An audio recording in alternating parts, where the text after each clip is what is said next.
The first thing I heard was the click sharp, impatient, like a metronome counting down to war. She was already halfway down.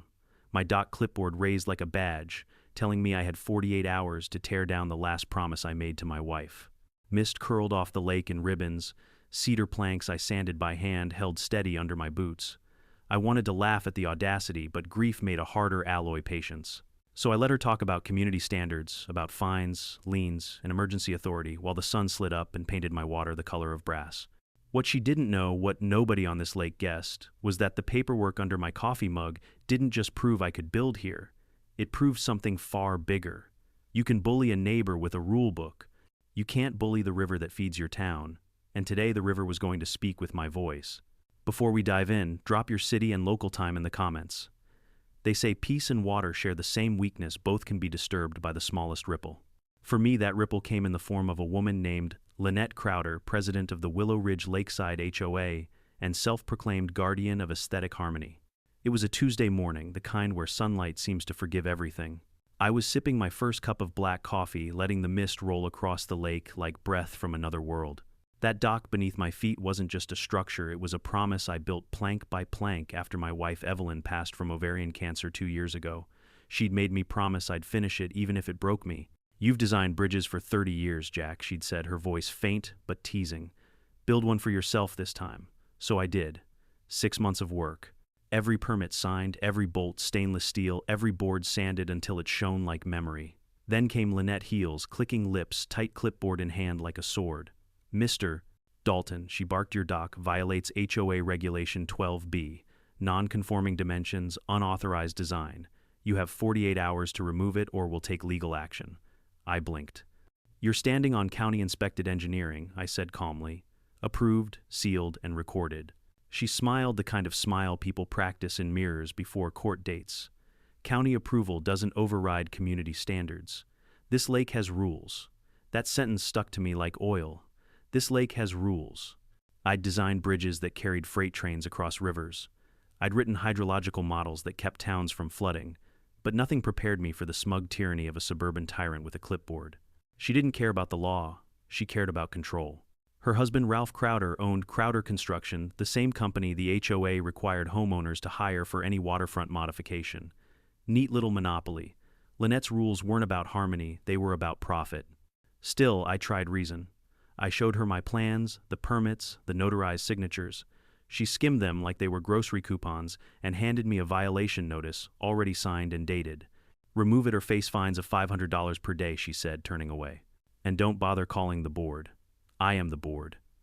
The sound of her heels faded up the gravel path, leaving only the creak of my dock and the faint echo of Evelyn's laugh somewhere in memory.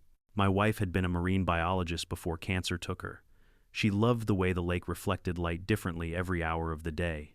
That dock was our place, the spot where she planned to plant cattails and teach kids about ecosystems. Now it was under siege from someone who thought lakes existed for photo ops. I sat down at the edge, dipping my fingers into the cold water. That's when it hit me. Lynette had made one fatal assumption that I didn't know how to read fine print. I spent my life buried in blueprints, contracts, and legal clauses thicker than Bibles. So instead of anger, I felt something else: curiosity. That night I drove to the county clerk's office. The place smelled of dust paper and the ghosts of bureaucrats.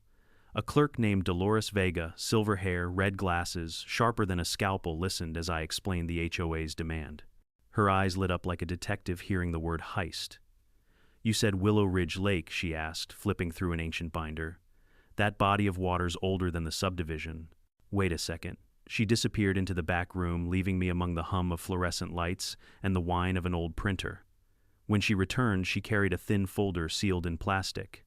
"Mr. Dalton, your property isn't just lakefront," she said slowly. "It includes riparian rights." I frowned. Meaning, she said, tapping the papers. "You legally control access to the water up to the high water mark. And according to this," she flipped a page covered in fountain pen script, dated 1924, "your grandfather, Samuel Dalton, helped engineer the dam that created this lake.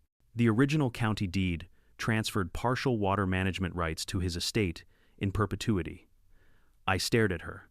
"So you're saying I own the lake?" "Not all of it," she said, grinning, "but enough to make Mrs. Crowder wished she'd stayed in bed. When I left the office, the sun was sinking behind the trees, painting the lake blood orange. My reflection on the water looked older, harder. For the first time since Evelyn's funeral, I smiled. Not because I wanted revenge, because I suddenly realized she'd been right. She once told me that bullies always trip over their own paperwork. The next morning, I found a fresh stack of HOA notices taped to my mailbox like ransom notes. The fines had already begun $1,000 and counting, but I didn't tear them down. I framed them in my workshop instead, right beside the engineering certificate Evelyn had once hung above my drafting table. By noon, I'd compiled my arsenal property deeds, county approvals, state environmental permits, and the ancient 1924 water rights document that turned Lynette's authority into a joke. Still, I needed one more piece confirmation from the state water agency. So I drove to the Capitol, spent 3 hours in a waiting room that smelled of stale coffee, and walked out with a certified statement verifying every word Dolores had said.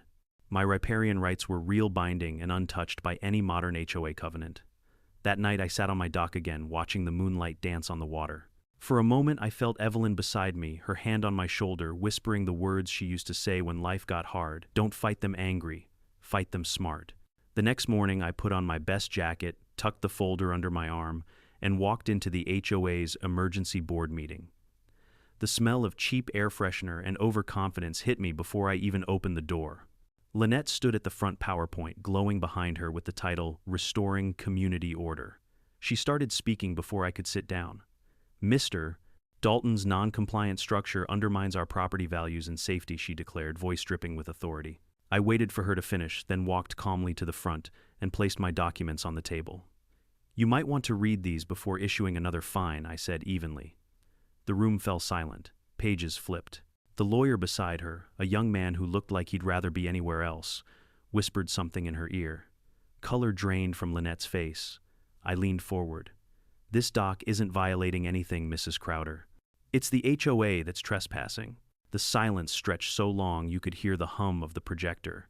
Then finally someone in the back whispered, he owns the water. I didn't answer.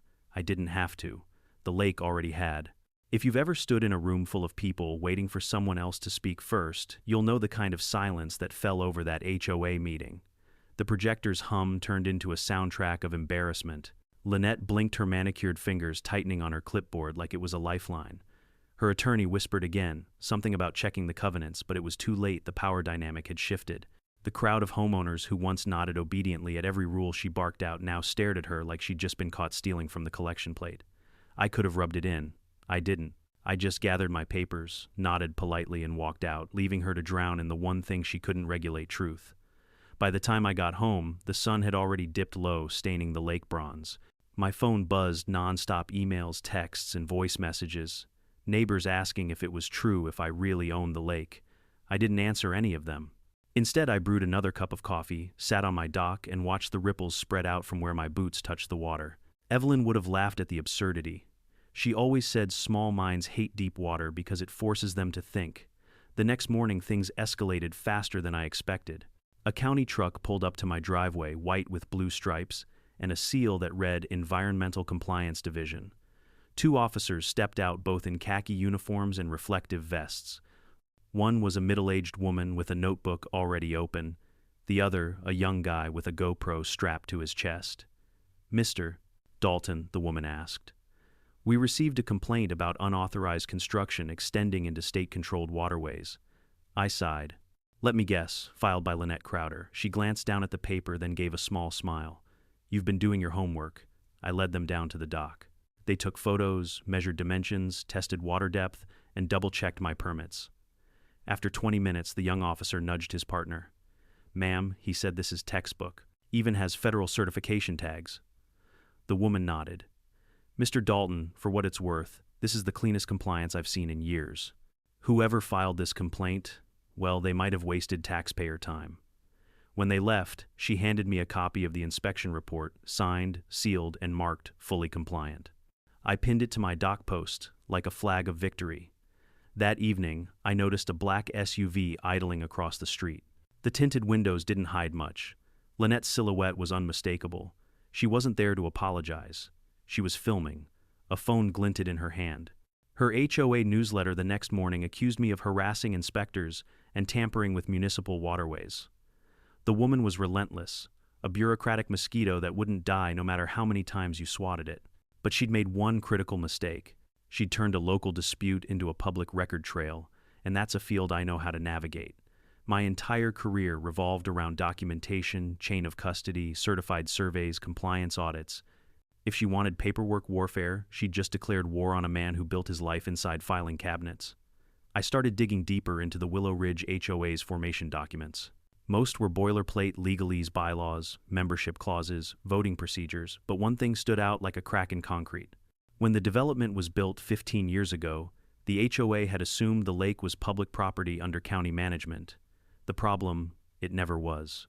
My grandfather's dam design, the 1924 deed, and the riparian clause all predated the subdivision by almost 80 years.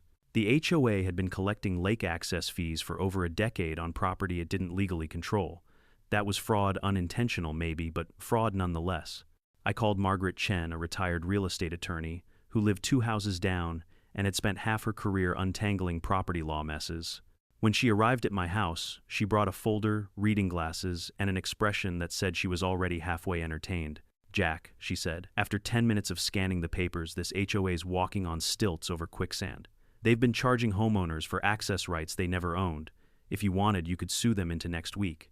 "I don't want revenge," I said. "I want peace." She smirked.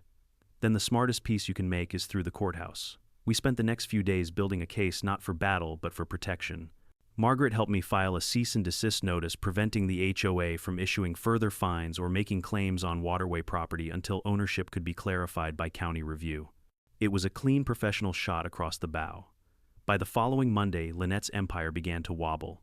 Her husband's construction contracts came under scrutiny when homeowners realized every new dock they'd been forced to buy through Crowder Construction cost 3 times the county rate. One neighbor, a mild-mannered dentist named Dr. Ruiz, filed a complaint citing financial coercion under HOA authority. That night I heard shouting echoing across the lake. 2 silhouettes, Lynette and Ralph, stood on their deck arguing loud enough to wake the fish. I couldn't make out every word, but I caught fragments: fraud permits, audit. For once her voice didn't sound commanding. It sounded scared. The following morning I got a letter from her lawyer. 3 pages of condescending legal fluff, accusing me of defamation and emotional distress, and demanding I issue a public apology for undermining community trust. I read it once, laughed, and slid it into a file labeled Evidence, Round 1. Instead of responding with words, I responded with facts. I sent the county all documentation proving my water rights. Within 48 hours, a clerk emailed back with confirmation: Mr. Dalton's property includes lawful riparian jurisdiction under deed number 1924 RS-17. HOA regulations do not supersede state-granted water rights. That single line was a nuke in legal form. The next HOA meeting looked less like a neighborhood discussion and more like a crime scene cleanup. Lynette tried to regain control, her smile trembling under fluorescent lights. "We've been advised," she said, voice brittle, "that the Dalton matter is being handled privately and should not be discussed further. The homeowners didn't buy it. They'd seen the documents. They'd heard the whispers." One man raised his hand. "Is it true we've been paying illegal lake fees?" She hesitated. "That's under review." That's when Margaret stood up from the back holding a manila folder. "Under review by whom, Mrs. Crowder?" she asked, her tone sharp enough to slice drywall. "Because the county's already confirmed ownership doesn't belong to your association." The room erupted into murmurs. Lynette's face paled. I stayed silent. It wasn't my battle anymore. The truth was doing the heavy lifting. When I walked out into the cool night air, the lake shimmered beneath the moon, calm and endless. For the first time in months, I felt something close to peace. But as I reached my porch, I noticed a shadow near the dock, someone standing there motionless. A man, broad-shouldered, holding something that glinted under the porch light. When he turned, I recognized him immediately: Ralph Crowder. His expression was blank, but his tone wasn't. "Nice dock you've got there," he said quietly. "Be a shame if something happened to it." Then he smiled a slow, venomous grin and walked away. The ripple was back, and this time it was headed straight for me. That night I didn't sleep. Every creak of the house sounded like footsteps. Every gust of wind across the lake made the water whisper a warning. I kept seeing Ralph's grin, that smug curve of a man who thought intimidation was still legal tender. I'd faced tougher men in city contracts, sure, but this was different. This wasn't business. This was my home, my wife's memory. At dawn, I walked down to the dock, flashlight in hand. The boards were wet with dew, and something about the air felt heavier. That's when I noticed it, a new gouge near the anchor post. Fresh splinters, sharp, deliberate. Someone had jammed a metal spike between two joists like a wedge, waiting to crack the structure under pressure. It wasn't weather damage. It was sabotage. By 8 o'clock, I had photos, timestamps, and a police report. Officer Diane Calhoun, a calm woman with sun-worn eyes, listened carefully as I explained. "You're not the first," she said. "Half this department has fielded HOA-related complaints since January. But this," she pointed at the photos, "this is criminal mischief. We'll open an investigation." "Do you think they'll stop?" I asked. She looked out over the lake. "People like that don't stop until someone makes them." By afternoon, the neighborhood buzzed. Word spread faster than wildfire in dry grass.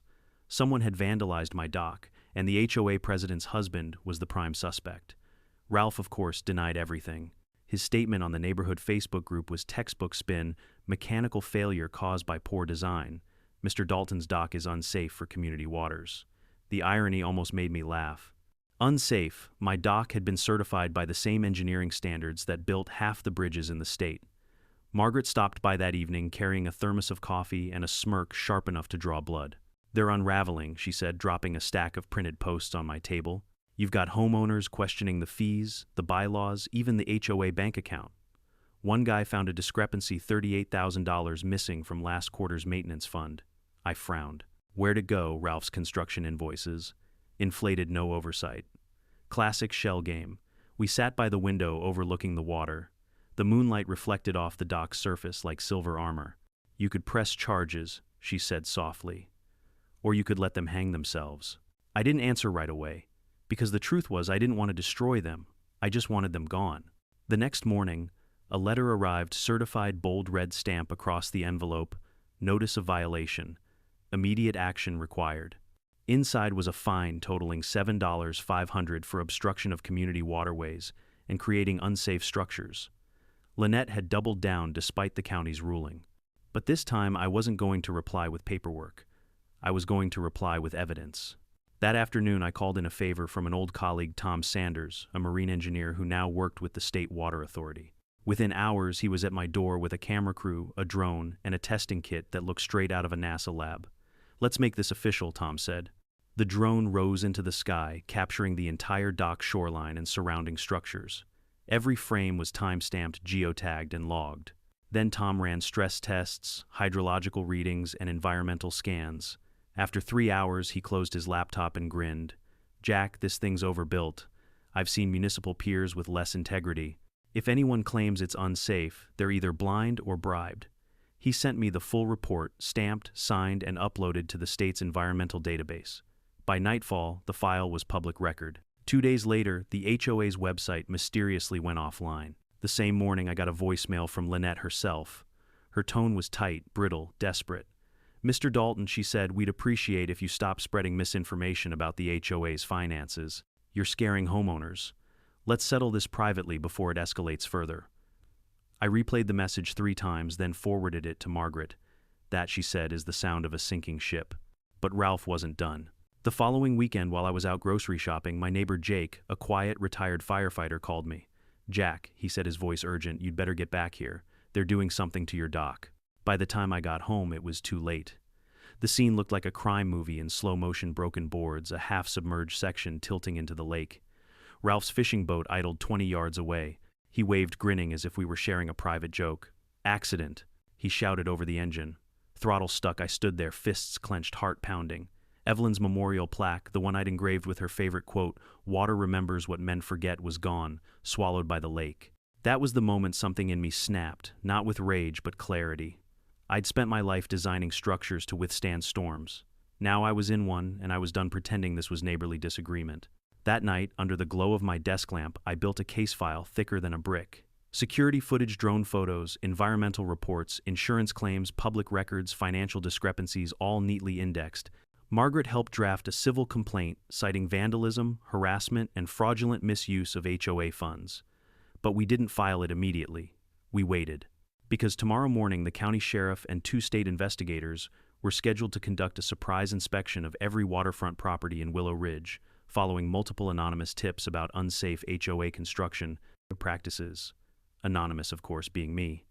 When dawn came, the convoy rolled in white trucks, official seals, clipboards, cameras.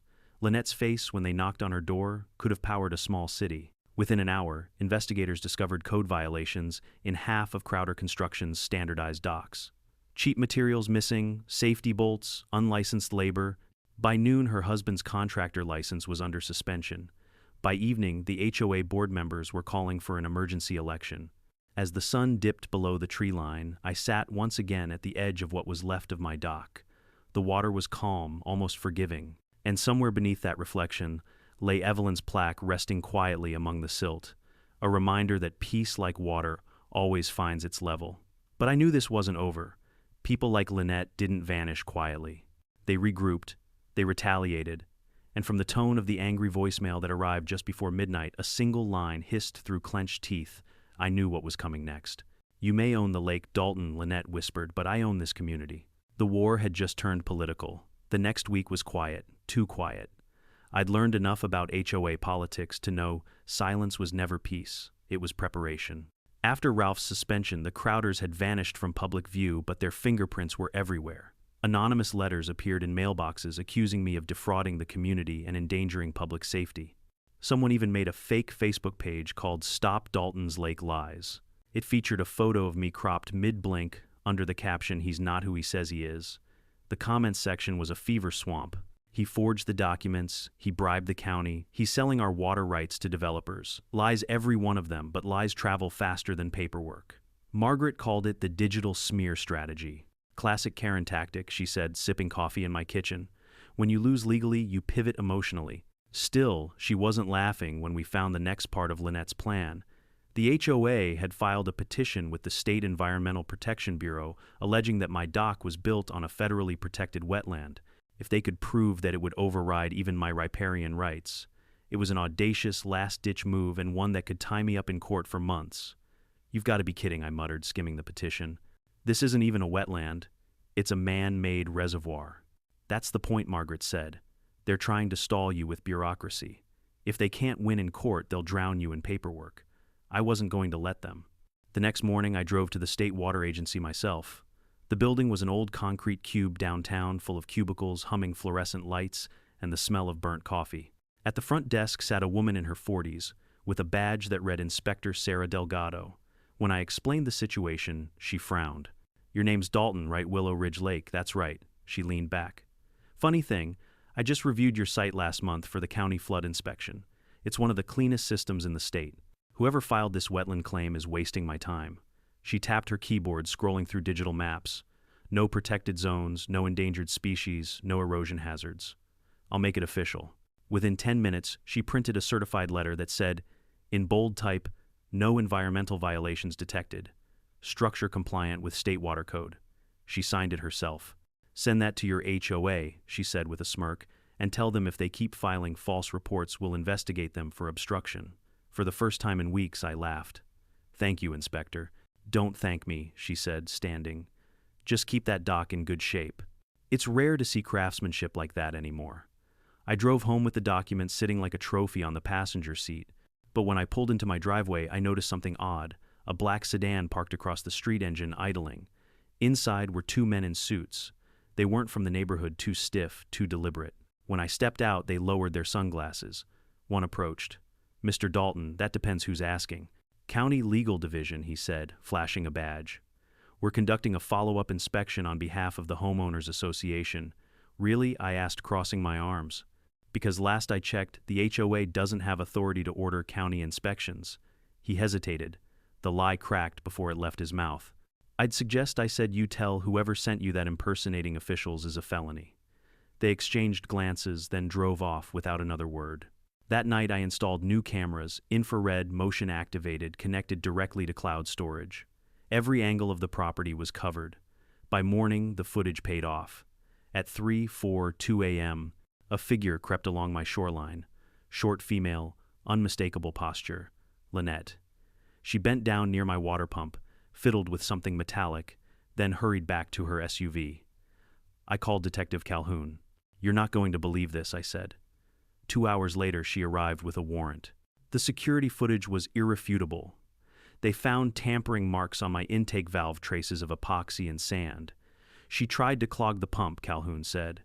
Could have flooded your basement if the pressure built up. The next evening, Lynette was arrested. I watched from my porch as 2 sheriff's deputies led her to the patrol car. She didn't resist. She just stared at me, expression unreadable, like she was already rehearsing her comeback speech. The neighborhood erupted the next morning. Half the residents cheered. The other half whispered that I'd gone too far. But I didn't care. Justice at last had rippled outward, or so I thought. 3 days later, Ralph Crowder called an emergency meeting. Despite Lynette's arrest, he'd somehow convinced the board to let him act as interim president. When I arrived, the atmosphere was poisonous. Ralph stood at the podium, red-faced and loud, shouting about false imprisonment and revenge tactics. He slammed a folder on the table. This community will not be bullied by one man's greed. Margaret, sitting beside me, whispered, "Here it comes." Ralph pulled out a glossy, poster-sized photo, a drone shot of my property. "This," he bellowed, "is proof that Mr. Dalton has been modifying the dam structure without authorization. He's jeopardizing public safety and water quality." I stood calm as stone. "That photo," I said, "was taken by a state-licensed engineer under official inspection. The modifications are structural reinforcements approved by the same county your wife tried to deceive." Laughter rippled through the crowd. Ralph's face turned purple. "You think this is funny?" he barked. "No," I said quietly. "I think it's poetic." He lunged forward, jabbing a finger at me. "You'll regret this." "Maybe," I said, meeting his glare. "But at least I'll do it standing on solid ground." By the end of that meeting, 5 board members resigned. Ralph stormed out. Margaret leaned over and whispered, "That was checkmate." But as I walked home, a familiar unease crept in. Some storms don't end with thunder, they just regroup over the horizon.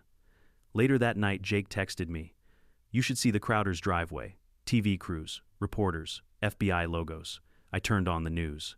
A breaking story flashed across the screen. Local HOA president arrested for environmental tampering and fraudulent construction contracts. Underneath, a reporter stood outside the Crowders' mansion as agents carried boxes of files into unmarked vans. Ralph, handcuffed, was let out moments later. For a long time, I just watched the screen, unable to move.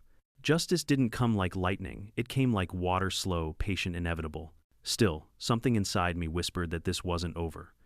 Because when power drains away from tyrants, it doesn't vanish. It looks for the next dam to break. And somewhere beneath that calm lake surface, I could feel another ripple forming. When the Crowders were led away in handcuffs, you'd think that would have been the end of it.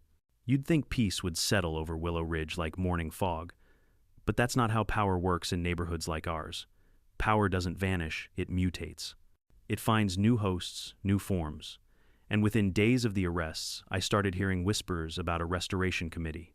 A group of homeowners handpicked by the remaining board determined to rebuild community trust. Their first order of business reviewing Mr. Dalton's continued fitness as a member of Willow Ridge. I laughed when Margaret showed me the notice, but she didn't. "Don't underestimate them," she said, sliding the letter across my table. "They're wounded, embarrassed, and desperate to regain control.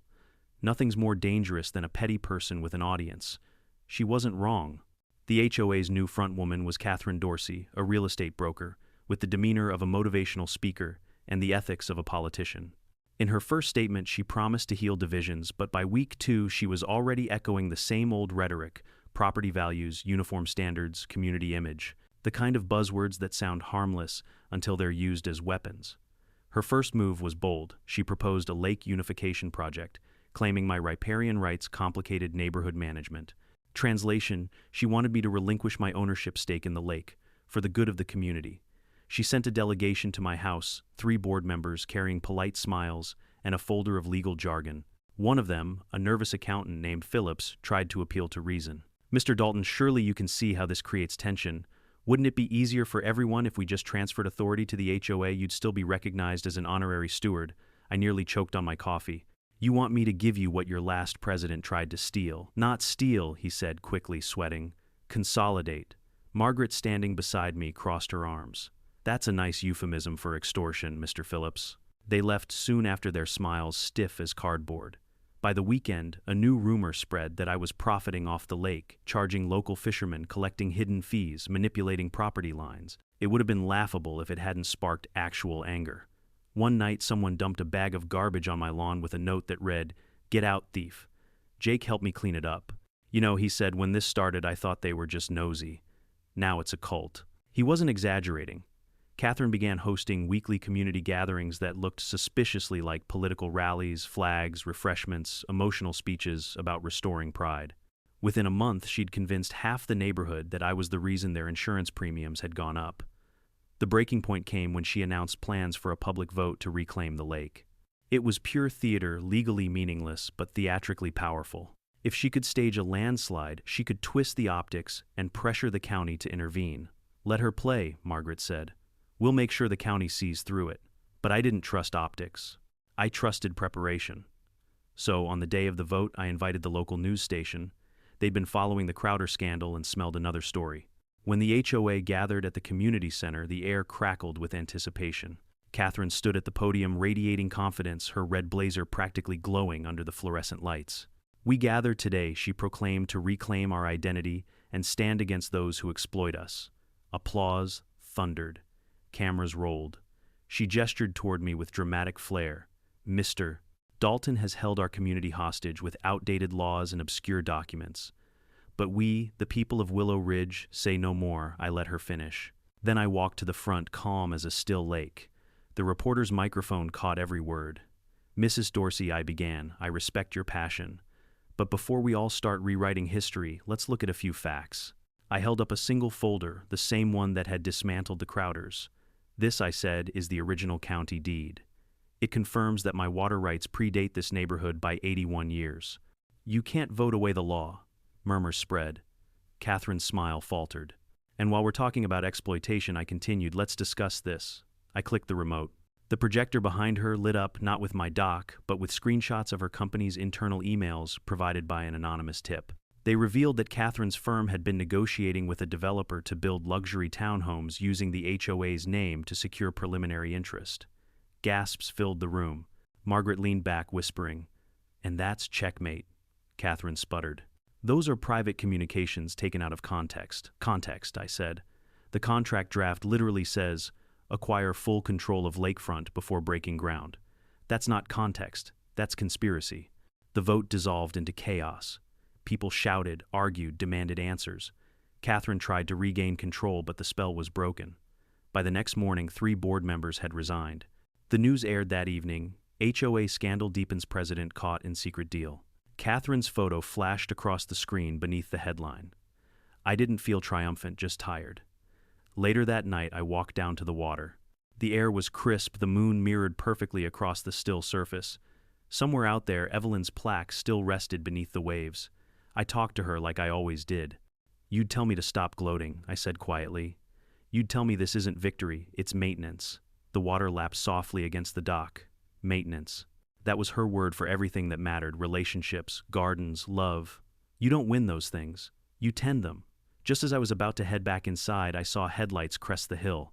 A car rolled to a stop near my driveway. 2 figures stepped out. Not reporters, not neighbors. County vehicles plain but official. The taller man introduced himself as Deputy Director Paul Hensley from the State Water Management Authority. Mr. Dalton, he said, first off, congratulations on the legal victory. But we've come across something unusual in your property records. I tensed. Unusual how? He handed me a manila envelope. Inside was a photocopy of an old engineering plan, Evelyn's handwriting along the margin. My chest tightened. Where did you get this? I asked. It was buried in county archives. Your wife submitted these designs 15 years ago, connected to a proposal called Project Silver Current. Do you know what it was? I shook my head slowly. She was studying groundwater flow beneath the Willow Ridge Basin, he said. According to this, she discovered a natural aquifer that runs under the entire valley. And here's the part you'll find interesting. Your family's dam system still regulates it. Margaret, who'd followed me outside, took the file. You're saying Jack's water rights don't just cover the lake, Hensley nodded. They extend underground. He doesn't just own surface access. He controls the aquifer feeding 3 surrounding communities. I felt my knees weaken. Evelyn's voice echoed in my mind. Water remembers what men forget. Now I understood what she'd meant. The battle with the HOA hadn't just been about a dock, it had been about control of something far more powerful. Something that could change everything. And suddenly I realized the real war was just beginning. The night after Hensley's revelation, sleep felt like a luxury I hadn't earned. I sat by the window papers spread across the table, Evelyn's handwriting dancing across the margins of every page. Project Silver Current. She'd been mapping something monumental and never told me. The woman who used to laugh about how I could engineer my way out of heartbreak had been quietly solving one of the county's biggest water mysteries beneath my feet. At dawn, I drove to the county archives to see the original files. The clerk, a bespectacled man named Raymond, found a box labeled Dalton E. Environmental Proposals, 2009-2010. Inside were survey maps, geological readings, and correspondence with state engineers. Evelyn had discovered an underground aquifer that fed not only Willow Ridge Lake but two neighboring towns, Carver Hills and Northfield. Her notes were meticulous flow rates, mineral composition, recharge patterns. The last page stopped my breath cold, a letter she'd never mailed. If anything happens to me, tell Jack that the aquifer is self-regulating. Our family's dam doesn't just manage surface runoff. It balances the groundwater pressure beneath 3 counties. It's not just a lake, Jack. It's a system. My hands trembled as I set the paper down. All this time, the HOA had been fighting over something far bigger than property lines. They'd been standing on top of a hidden network that sustained half the region. Evelyn had known, and somehow the county never connected it. Until now. When I stepped outside, Margaret was waiting beside her sedan, coffee in hand. "You look like you've seen a ghost," she said. "I think I just read one," I murmured, handing her the letter. She read it silently, her sharp lawyer's eyes softening. "My God," she whispered. "Jack, this changes everything. Hensley called that afternoon. We've run the numbers," he said. "Your wife's data checks out. That aquifer's still active, and your dam regulates its outflow. It's why Willow Ridge never floods even during record rainfall." I felt dizzy. "So, what does that mean legally?" "It means your property rights extend vertically," he said. "Downward. You're the sole private owner of a natural water source that feeds 3 municipalities." The words hung in the air like a loaded weapon. Margaret leaned back in her chair. "Jack, do you realize what kind of leverage that gives you? You could charge access fees, renegotiate infrastructure, contracts, even influence county zoning." I shook my head. "That's not leverage. That's responsibility." She smiled faintly. Spoken like an engineer who still believes systems can be fair. But the news didn't stay contained for long. By the next morning, half the town knew. Hensley had filed an official notice acknowledging the Dalton Aquifer as a privately maintained hydrological resource. Local journalists jumped on it like sharks in feeding season. The headlines read, "Widower engineer owns underground water network. Lake dispute leads to hidden aquifer discovery. HOA tyranny exposed, turns out homeowner controls county water." I didn't want attention. I wanted quiet. But quiet is impossible when you accidentally become a man who literally owns the water beneath people's lawns. By day 3, my phone rang nonstop. Developers, environmental groups, reporters, politicians. Even the state governor's office left a message requesting discussion of infrastructure collaboration. And amid all that noise came the sound I dreaded most, the return of HOA panic. Catherine Dorsey had resigned in disgrace, but a few loyalists remained. They gathered signatures for a new initiative calling themselves the Water Protection Alliance. Their manifesto accused me of privatizing a natural resource for personal gain and manipulating outdated deeds to claim public infrastructure. Margaret read the flyer and laughed darkly. "They're painting you as a Bond villain." "Yeah," I muttered, "except my evil lair's a 2-bedroom cabin with bad plumbing." That night, I found 3 strangers trespassing near the dam, shining flashlights across the intake pipes. When I called out, they bolted. The next morning, I discovered what they'd been doing, spray painting the words, "Water belongs to everyone," across the concrete. That's when I realized this was no longer about the HOA. It had become ideological. Margaret's advice was simple. Transparency, Jack. Get ahead of it. Host a public briefing. Show them you're not hoarding water, you're maintaining it. So I did. We booked the town hall, a plain, echoing room that smelled faintly of mildew and coffee. The place was packed, homeowners, reporters, even local officials. At the back stood a few protesters holding cardboard signs. When it was my turn to speak, I stepped to the podium with nothing but Evelyn's letter and the hydrological report. "My wife discovered this aquifer 15 years ago," I began. "She didn't claim it. She studied it. She cared about balance between nature and people, between need and greed. I didn't ask to inherit this responsibility, but I won't let it be twisted into something ugly. The water beneath this town isn't just mine, it's ours to protect, not to exploit." A murmur rippled through the crowd. One man shouted, "Then prove it, turn it over to the state." I took a breath. The state abandoned its maintenance 50 years ago. If they'd done their job, this lake wouldn't need private stewardship. I'm not here to own it, I'm here to preserve it. The room fell silent. Then slowly applause began, first a handful of people, then half the room. Even some protesters lowered their signs. Afterward, as the crowd dispersed, a woman approached me, gray-haired, gentle eyes, carrying a binder of old maps. "Mr. Dalton," she said softly, "my grandfather helped your family build the original dam. Evelyn used to visit me when she was researching. She said you'd understand when the time came." She handed me the binder. Inside was an old sketch in pencil, my grandfather's handwriting, labeling the dam structure with one section circled and marked emergency conduit silver current line. I felt the air leave my lungs. Margaret peered over my shoulder. "What's that, the silver current?" I whispered. "It's not just a project name, it's a failsafe. A hidden water bypass system built beneath the dam." Meaning, I said, tracing the line on the drawing. "If someone tries to seize control or tamper with the system, the flow can be rerouted completely underground." Margaret's eyes widened. "You mean you could?" "Yes," I said, the realization dawning like sunrise. "I could shut off their water without touching a single valve."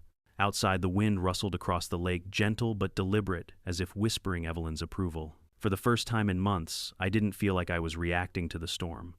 I was becoming the storm. By the time the silver current plans were fully decoded, I understood why Evelyn had kept them secret.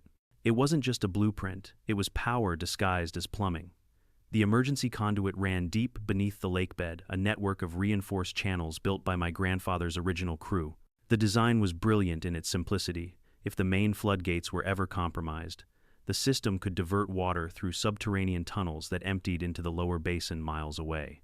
To most people it was invisible, but to someone who knew how to read the flow data, it was the key to the entire watershed. I stayed up late studying the schematics, tracing every line, every contour Evelyn had annotated. She'd left notes in her tidy, cursive "safeguard not weapon." It was a warning one. I wasn't sure I could heed much longer, because the more I read, the more messages poured in. Hate mail, threats, demands. Local media turned my face into a headline. Online forums twisted my words into memes. "Water King of Willow Ridge," one headline sneered. "Meet the man who privatized a town's lifeline." Margaret urged me to go silent. "Let them burn themselves out," she said. "Every movement built on hysteria eventually eats itself. But hysteria has a way of finding new fuel." And its latest supplier was a name I hadn't heard in months. Brenda Thornfield, the former HOA president from the next county, over the same one whose scandal had gone viral last year. She'd apparently found her new cause, leading an activist coalition called Citizens for Water Equality. Their first rally scheduled right here at Willow Ridge. "Of course she's back," I muttered when I saw her photo on the flyer. Blonde hair, camera-ready smile, that same performative righteousness, radiating like bad perfume. Margaret sighed. "She's a parasite, Jack. She feeds on controversy. You humiliate one Karen, and 3 more take her place." The rally drew a crowd that rivaled the county fair. Trucks lined the road leading to the dam carrying homemade signs, "No man owns water." "Return the lake to the people. Dalton equals dictator." I watched from my porch as a megaphone crackled to life. Brenda's voice amplified, and venomous cut through the autumn air. "This man," she thundered, pointing toward my property, "claims divine right over what nature intended for all. He hides behind engineering jargon, but don't be fooled. This is corporate greed dressed in blue jeans." The crowd roared. Reporters jostled for angles. I could almost hear Evelyn laughing at the absurdity of it all. If she'd been alive, she'd have destroyed Brenda with a single question about water chemistry. Jake showed up halfway through, shaking his head. "You want me to run the sprinklers on them," he joked. "Tempting," I said. "But no, not yet." He sobered. "You've got that look again, Jack. The one you had before you called the county on the Crowders. That look, the engineer look," he said. "The one that says you're about to teach someone a very expensive lesson." He wasn't wrong. That night, Margaret and I met in my workshop, the one Evelyn used to call my war room. Blueprints covered every surface. I'd already pulled the dam's maintenance logs, groundwater flow charts, and the hydraulic pressure maps from the silver current system. The data showed something interesting. If I rerouted flow temporarily, even slightly, the water levels feeding the HOA's irrigation system would drop by nearly half. No property damage, no floods, just a dry fountain, a few wilted lawns, and one very public lesson in humility. Margaret stared at the numbers. "You're really going to do it? I'm going to remind them who's maintaining their miracle," I said. The next morning, while Brenda's Citizens for Water Equality live-streamed another protest, I opened the dam's control interface. My grandfather's analog dials had long been upgraded to digital sensors, but the principle remained. I typed a command sequence Evelyn had scribbled in her old notes. SC12 bypass, engage auxiliary flow 60%. Within minutes, the downstream sensors reported the shift. The upper reservoir, my lake, stabilized, but the secondary outlet feeding the HOA's pumps slowed to a crawl. By noon, Brenda's crowd was melting faster than their slogans. The decorative ponds behind the community center turned to mud, lawn sprinklers hissed air, and the pièce de résistance, the HOA's ornamental fountain centerpiece of their community pride garden, sputtered twice and went dry live on television. The symbolism was too perfect. I didn't hide. I walked right to the edge of my dock as a local reporter jogged up the hill. "Mr. Dalton, did you restrict the water flow?" I looked straight into the camera. "Maintenance check," I said. "Sometimes the system needs to remind people what balance looks like." The clip went viral. Within hours, memes flooded social media, my calm expression beside captions like, "When you own the high ground and the groundwater." Brenda called it eco-terrorism. The county called it routine maintenance. The public called it karma. But that victory came with a cost. By evening, someone had smashed my mailbox. A brick shattered my front window. On my porch, a note scrawled in red paint read, "We know where your control room is." Jake installed motion lights. Margaret pushed for legal protection. "File for an injunction," she said.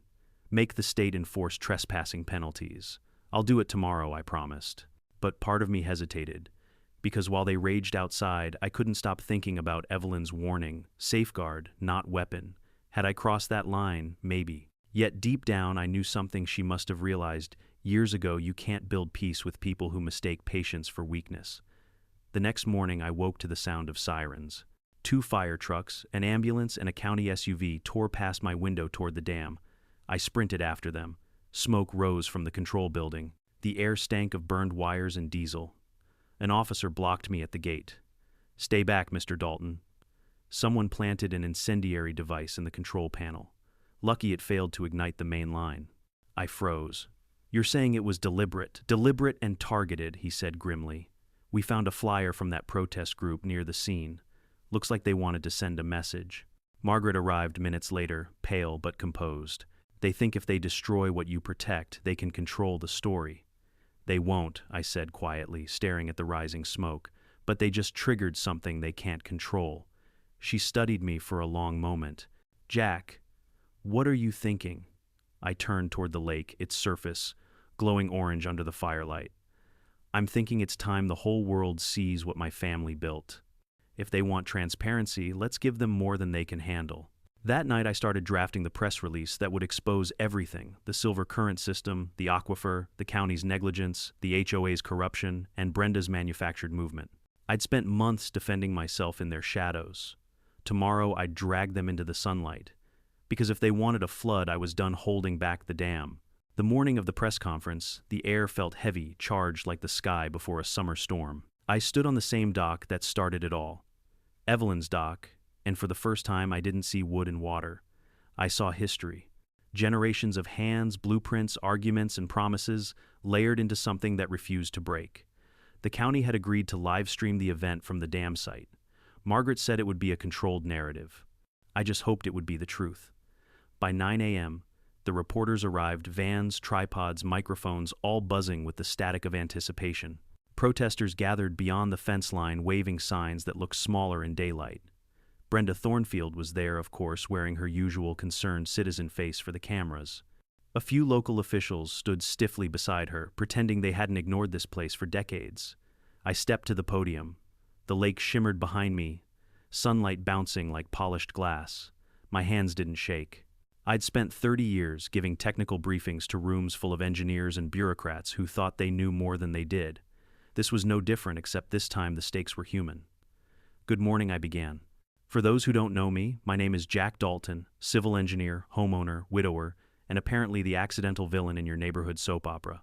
A few reporters chuckled. Even Margaret smiled from the sidelines. "I've been accused of hoarding water, of manipulating laws, of endangering the public. So today I'm going to tell you exactly what's under your feet. And I'm not talking about mud or concrete. I'm talking about a living system designed by my grandfather nearly a century ago, improved by my wife, and maintained by me." I pointed toward the dam's control building, its charred roof still wrapped in caution tape. 3 nights ago, Someone tried to destroy this structure. That act didn't just threaten property, it threatened every home in this valley. Because beneath this dam lies something most of you never knew existed, an engineered aquifer conduit called the Silver Current. It regulates groundwater flow to 3 counties. It keeps your basements dry, your wells stable, and your crops alive. And it survived every drought, every storm, and every HOA board meeting this community's thrown at it. Gasps rippled through the crowd. Cameras zoomed in. Brenda's expression faltered for the first time. This, I continued holding up Evelyn's sketches, was my wife's last project. She discovered that our family's dam didn't just store water, it balanced it. Every raindrop that lands here passes through a design meant to serve people, not control them. That's what we've been protecting. I paused, letting the wind carry the silence. But somewhere along the way, that idea got lost. People started seeing this lake as territory instead of trust. They built rules instead of relationships. And when that happens, community dies. Margaret gave a subtle nod, go for the jugular. So, here's the truth. I could fight this forever. I could drown you in lawsuits, or I could turn the valves and watch the HOA gardens go dry again. But that's not what Evelyn would want. What she'd want is stewardship, balance. Which is why, effective today, I'm transferring operational oversight of the Silver Current system to a new entity, the Dalton Environmental Trust. It will remain privately owned but publicly managed, transparent, accountable, and permanently separate from any HOA or political body. Reporters' pens flew. Brenda blinked as if I'd pulled the script out from under her. "You can't just," she began. "Oh, I can," I said, voice steady. "Because unlike the HOA, the law's on my side. The trust is already certified. The state signed off yesterday." I turned back to the cameras. "This isn't about who wins. It's about who finally grows up. You can't control water. You can only take care of it." The applause started small, hesitant, then spread until even some of the protesters joined in. I stepped away from the podium as Margaret whispered, "You just ended the war," maybe I said. "But peace has maintenance fees." Later that evening, I sat on the repaired dock with Jake. The sun melted into the lake like amber glass. He handed me a beer, the cold bottle sweating in the fading light. "You know," he said, "you could have been a politician." "I'd rather wrestle alligators," I said. He laughed, then looked serious. "You did good, Jack. The whole county's talking about cooperation now. Even the Crowder case made the news again. They're comparing it to what you built here." I didn't answer. I just watched the reflection of the dam lights ripple across the water. Somewhere deep beneath us, the Silver Current whispered through the rock, a steady heartbeat no scandal could touch. When Jake left, I stayed behind. The air smelled of cedar and rain. I reached down, letting my fingers graze the surface. "You did it, Ev," I murmured. "You built something that outlived the noise." A loon called in the distance, low, mournful, beautiful. I took it as her reply. Sometimes the real fight isn't against the loudest voice, but against the quiet temptation to become like them. Power reveals who we are. Responsibility reveals who we choose to be. I spent months defending a dock, a deed, a law, but what I really protected was a principle that integrity doesn't need permission. Evelyn taught me that water remembers what men forget. It finds its level even after storms. And maybe that's what all of us need to remember, that truth flows on its own, no matter how many hands try to dam it. So if you're watching this, tell me where you're tuning in from, and drop your own HOA horror stories in the comments. Because someday, maybe your story will remind someone else that justice isn't about revenge, it's about balance. And when you find that balance, hold it, protect it. Because peace, like water, only stays clear if someone cares enough to keep it that way.